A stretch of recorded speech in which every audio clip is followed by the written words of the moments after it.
तो कहाँ थे अपन?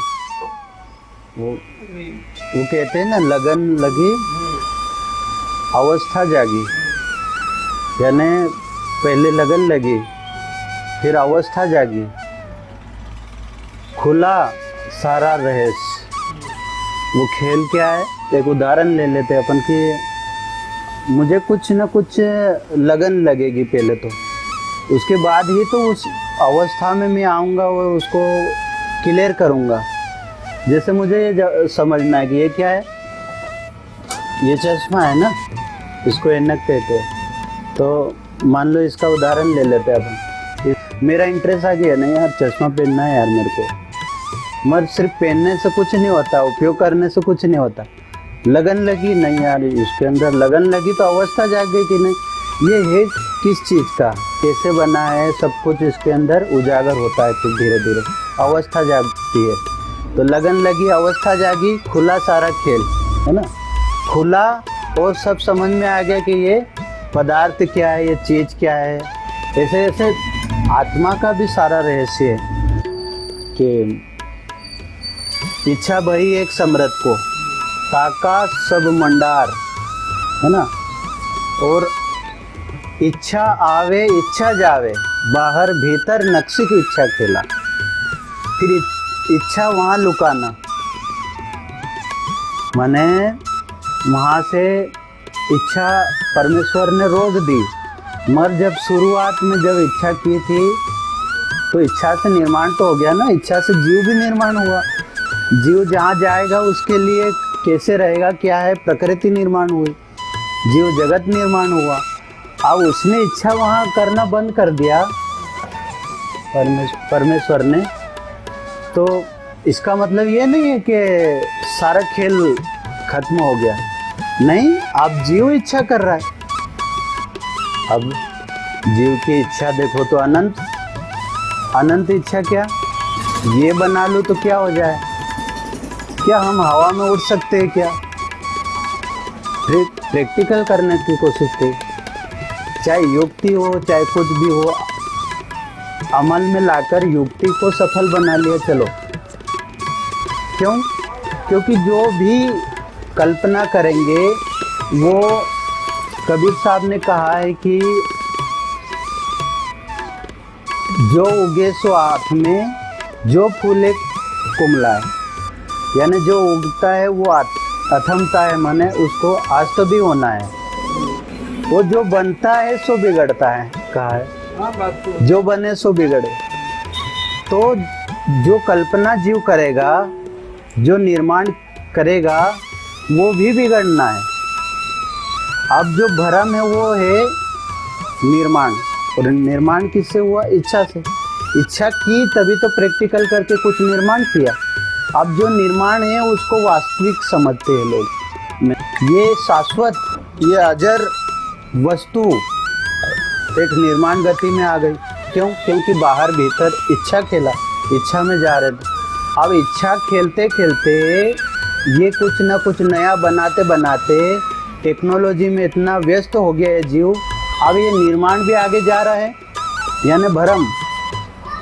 वो भ्रम और यथार्थ का सारा जो पसारा है ये साथ में चल रहा है। भ्रम यानी निर्माण और यथार्थ यानी जीव, ये खुद। अब जरा समझो, इसको करने के लिए क्रिया लगी।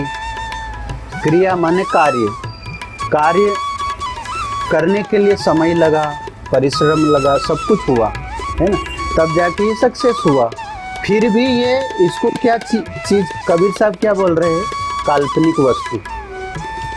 इसको वास्तविक वस्तु नहीं बोलते, काल्पनिक वस्तु। क्यों? क्योंकि हमने कल्पना करके हर चीज़ बनाई है। अब जो बनी है वो बिगड़ेगी, आज नहीं तो कल इसका नष्ट होना है। अब ये शरीर भी एक क्रियाशील में आ गया है, बनावटी क्षेत्र में आ गया है। अब जरा सोचो कि जो मैंने महत्व दिया, एक कलर कह दो कि कलर को देखने के लिए मेरे पास आँख है, नज़र है, तभी तो उस कलर का महत्व है। ऐसा ही इस शरीर को जो जो चाहिए, जो निर्माण यहाँ पर होना है ये करेगा अपनी इच्छा से। इस शरीर को, इस मन को जो कुछ चाहिए वो तभी तो वो कर सकता है जब उसके अंदर अंश यानी आत्मा हो, चेतना हो। यानी चेतना नहीं हो, वो वास्तविक चीज़ नहीं हो, तो ये कल्पना भी धरी के धरी रह जाएगी, है ना। ये बल्ब में करंट आ रहा है तभी तो वो रोशन है, नहीं तो उसका कोई महत्व नहीं। बहुत सारे लोग तो यही समझते हैं, इतना गुरूर रखते तो उसका मतलब यही होता होगा कि आज हम तो यहाँ हैं और नहीं रहेंगे, कल फिर आ जाएंगे हम तो यही तो। वो कि हम यहाँ से कभी भी नहीं जाएंगे या वापस हैं जब तक, तो मैं हैं और चले जाएंगे तो फिर आ जाएंगे हम। इसके अंदर मैं का भी पसारा है, फलाने देव फलाने भगवान हम हाँ। वापस भेज देंगे। निर्माण के अंदर मैं का पसारा, क्योंकि मैं से बना था ना। जो भ्रम होता है वो मैं का होता है, और मैं के कारण ही तो सारा का सारा ये निर्माण हुआ है ना। बाहर भीतर नक्सिक इच्छा खेला, यानी शाश्वत सत्य अजर अमर चीज ने इस भ्रम को बनाया। इस नाटक को उसने शाश्वत ने बनाया, अजर अमर जो है उसने, यथार्थ ने भ्रम को बनाया। अब यथार्थ ने भ्रम को बनाया तो जरा माने सोचने वाली बात है कि जो यथार्थ था वो भ्रम में उलझ गया। सही बात, आत्मा से परे। देखो, आगे भटकना भ्रम है, पर्दा भीतर देख। कबीर साहब ने कहा है कि जो निर्माण हो रहा है और निर्माण होगा, कितना ही निर्माण हो जाएगा। अगर निर्माण गति की ओर जाओगे, भ्रम गति की ओर, तो इसकी कोई सीमा नहीं। आप इतना जाओगे, इतना जाओगे, और 84 से भी ऊपर जा सकते हो। और निर्माण करो, और निर्माण करके और इंटरेस्ट जागृत करो, और नया कुछ होना चाहिए, और नया कुछ होना चाहिए। तो नया करते करते मेरा वो माने एक कुछ चीज़ बनाए, माउस बनाना चालू किया, और ये माउस का निर्माण करते करते मैं बूढ़ा हो गया। तो ये प्रक्रिया पूरी नहीं हुई तो अगला जन्म लेना पड़ रहा, क्योंकि लगन जागृत है ना। तो जैसी आशा और वैसी वासा के कारण हम और आगे बढ़ते चले गए। जब परमेश्वर ने इच्छा की और प्रकृति तैयार हो गई, प्रकृति में सब कुछ उपलब्ध होगा। अब इच्छा तो करो, ये इच्छा करोगे तो वो मिल जाएगा, वो करोगे तो वो मिल जाएगा, जो चाहोगे वो मिल जाएगा प्रकृति में। भाई सहयोग तो सब उसी का करते हैं। हाँ, निर्माण को भले महत्व देता है। मैं की चाल बहुत गहरी है, क्योंकि ये खुद बनाता है और उलझ जाता है इसमें, और सब कुछ निर्माण हुआ। तो जितना भी कुछ बना है उनकी देखो, वो कहते हैं ना कि अवस्था ही इसलिए है, वो उनका निर्माण ही इसलिए हुआ है कि वो क्रिया को प्रतिक्रिया में बदलते बदलते क्रियाशील बन जाए। आज मेरे को ये पेंट बनाना है ना, तो मेरे को कुछ क्रिया करना पड़ेगा, गतिमान होना पड़ेगा, तभी जाके इसको प्रैक्टिकल करके पेंट बना के कंप्लीट कर दूंगा। तो क्रिया को प्रतिक्रिया में होकर गुजर कर कुछ न कुछ निर्माण होना, और निर्माण गति का खेल निराला है कि ये गति की ओर जाना है। गति में समय भी लगता है, निर्माण कुछ करना समय लगता है, गति लगती और इच्छा लगती, और इच्छा का खेल खेलना पड़ता, और फिर हम उसमें मगन हो जाते। ऐसी ही लगन अगर हमें सारा रहस्य जानने की है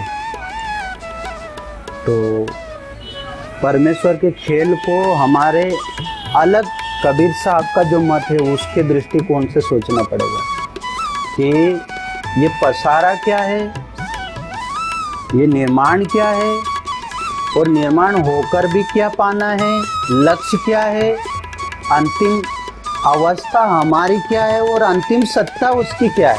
यानी अंतिम सत्ता जो है, यानी कुछ भी निर्माण हुआ तो चलो हमने किया, कोई बोलते ना मैंने किया, तो चलो हमने निर्माण किया, तो निर्माण करने के लिए चीज़ें उपलब्ध कहाँ से हुई, प्रकृति उपलब्ध कहाँ से हुई, वो तो अंतिम सत्ता से आई ना। तो परमेश्वर कहता है कि तू इच्छा तो कर, सब कुछ हो सकता है, मगर सब कुछ होकर भी कुछ नहीं है, क्योंकि जो तू करेगा, जो तू सोचेगा, वो सब कुछ काल्पनिक होगा, असली में तो बनकर भी काल्पनिक कहलाएगा। तो जो पहले खाना पीना खाते थे, स्वारंभ वही जब करते थे, वही इतना सब करने के बाद वही करना है। कि आप अगर आ गए हो इस जगत में, तो आपने तो दुख आकर आने की दुख भोग लिया, आने की सजा तुमने पा ली, कि तुमने बचपन में चलो तुम बोझ बने माता पिता पे, सब कुछ हुआ। अब उसके बाद में तुम खुद कुछ न कुछ करना है जीविका चलाने के लिए, तो तुम खुद इतने उलझन में पड़े हुए हो कि बहुत ज़्यादा टेंशन है, तनाव है, ये है वो है। बहुत 40 साल के बाद बहुत ज़्यादा प्रक्रिया खराब है। तो इस प्रक्रिया के लिए क्या हम अगर बच्चा पैदा कर रहे तो हम जिम्मेदार नहीं हैं? अब वो भी उस प्रक्रिया में जाएगा, वो भी प्रॉब्लम में फंसेगा। अगर बच्चा पैदा कर रहे हैं तो वो प्रॉब्लम में फंसेगा नहीं फंसेगा? तो भैया हम किसी तरीके से आ गए, चलो आ गए तो आ गए, दुख है सुख है कुछ भी है भोग लो, वो चले जाओ। मगर मेरा स्वार्थ कि मैं तो यार मेरे मान सम्मान के लिए फालतू का मैं का वो ढिंडोरा पीटता है, मेरा नाम है, मेरा ये है, मेरा वो है ना, सब धूल में मिटना, फिर भी मेरा ये है, मेरा वो है। कल से अगर मैं चला गया तो मेरे को कौन देखेगा? मेरा घर है, बंगला है, ये है, वो कौन देखेगा? तो एक थोड़ा सा वो उसके कारण बच्चा पैदा कर ले। फिर दूसरा, अरे मैंने इतना कुछ किया मेरी सुख सुविधा के लिए कि मैं बुढ़ापे में बहुत अच्छे से आराम से रहूँगा, तो केवल कमाने से ही क्या मुंह में थोड़ी आ जाएगा? उसके लिए औलाद होनी चाहिए ना, मुंह में देने के लिए औलाद होनी चाहिए ना। तो हमारा स्वार्थ है पैदा करने का। यानी कबीर कहते कुछ निर्माण कर रहे हो तो भरम में जाओगे आप, आगे भटकना भरम है, पर्दा भीतर दे। यानी जो शाश्वत है वो स्थिर है।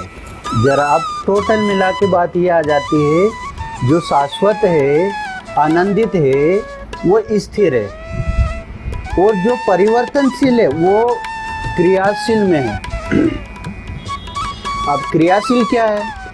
पूरा अंतरिक्ष घूम रहा है, पूरा ब्रह्मांड घूम रहा है, तो ये क्रियाशील में जीव भी घूम रहा है ना, जीव के कारण पूरा ये पसारा भी है ना। तो हम कब तक घूमते रहेंगे? इसको 84 लाख कह दो चाहे कुछ भी कह दो। किसी ने कहा है कि अगर भाई भैया कहाँ जा रहे हो, कि हम काल बनाने जा रहे हैं, मतलब बंदा बनाने जा रहे हैं। तो उसने पूछा कि भैया तुमने अपना घर बांधा कि नहीं है? तो अच्छा घर तो बांधा ही नहीं आप, है ना। तो इसको हम अगर पार करते हुए अगर कर गए इन बाधाओं को, मतलब सॉल्व कर लिया हमने अपने दिमाग से, वो कैसे भी मतलब करके इसको पार कर लिए, तो ही अपन भक्ति में आगे निकल सकते हैं। इसको भी कबीर साहब निर्माण का खेला ही कहते हैं। कैसे छूटे मोह का फंदा, कैसे खिदमत पावे बंदा।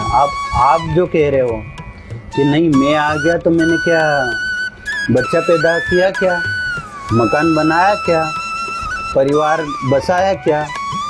हाँ, सब कुछ कर लिया तो तुम अब स्वर्ग जा सकते हो। ये वेद शास्त्रों की बातें हैं, है ना। आप देखो तो घर बनाया तो घर में देखो चूहे बहुत आ गए, चूहे बहुत आ गए।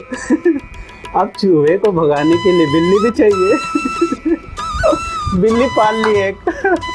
अब बिल्ली को, हाँ वो शुरुआत है ना वहीं से हुआ था, घर से। घर में चूहे हो गए तो बोले बिल्ली चाहिए, तो बिल्ली को पालने के लिए दूध चाहिए, तो बोले गाय रख लो। तो बोले यार ये खाएगी क्या? तो घास, बोले घास उगाने के लिए खेत चाहिए। तो ऐसे करके खेत भी खरीदना पड़ा, और तभी जाके पूरा परिवार हो गया, है ना। अब ये प्रक्रिया यहाँ यहीं पर नहीं रुकी, और बढ़ती चली गई। ये चाहिए वो चाहिए वो चाहिए, और वो प्रक्रिया में वो लौट कर नहीं आया वापस। राम लड़ी का ब्याह वो कैसे होता है कि एक व्यक्ति जा रहा था बाजार, एक व्यक्ति बाजार जा रहा था, तो उसने सोचा बाजार में जा कर के उसने क्या करा, एक मटकी खरीदी। मटकी खरीदी कि यार मटकी खरीद के चला जा रहा था, तो मटकी रास्ते में सर पे रख के मटकी, और रास्ते में जा रहा था, यार अपन ने मटकी खरीद ली, अब जो है अपन घर जाएंगे और भैंस लेंगे, है, और भैंस लेंगे और भैंस ले लेंगे, इसके बाद फिर उसको घास वास देंगे, दूध देगी, मठा भाएंगे, है ना, अपने बच्चे होंगे, शादी होगी, ऐसा सब कुछ सोचता जा रहा था। और फिर अपने नाती पोते हो जाएंगे, और मटकी रखें तो सर पे, और नाती पोते हो जाएंगे, फिर हम पोते को खिलाएंगे। तो उसने कही कि जैसे उसने हाथ छोड़ के कि बच्चे को कैसे खिलाएंगे पोते को, तो उसने ऐसे हाथ मटकी से हाथ छोड़ा और ऐसे खिलाएंगे। हाँ, सो मटकी गिरी नीचे, मटकी नीचे गिरी, सारा हो गया ब्याह, सारा मामला खत्म हो गया।